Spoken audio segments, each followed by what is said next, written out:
Hey y'all, welcome to another episode of U.S. History Made Plain. I'm a high school history teacher trying to make history as fun and interesting for my students as possible. Let's really talk about slavery. I could not imagine getting to freedom, that mother getting to freedom, finally starting a new life, but your family members who couldn't run aren't there. The baby you tried to save possibly didn't make it.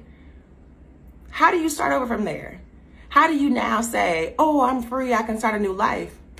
How do you not resent the people who are there with their kids and their kids actually made it, their kids were able to be quiet for whatever reason? How do you do that? So there's so much that goes into slavery, in my opinion, that a lot of people don't think about.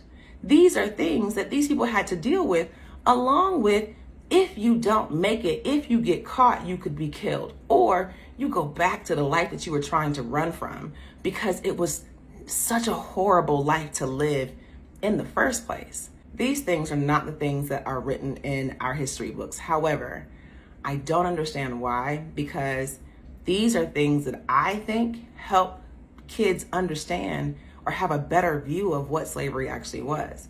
Because these issues are not issues anybody wants to talk about, but they're real issues and they're real things that people had to deal with back then. And no, in 2022, we don't know, we can't imagine what it was like back then. But even in not being able to truly imagine it, just by trying to think about what it was like back then, I want to cry and it hurts my feeling. It makes me feel sick to my stomach about some of the stuff that my ancestors had to go through in order for me to be where I am today. So I do think it's super important that we talk about it. And this is why I enjoy and I appreciate TikTok for giving me the chance to do this when I can't do this and I can't have these conversations in my classroom, because people are uncomfortable with the past. People are uncomfortable with real history. So I appreciate TikTok for this.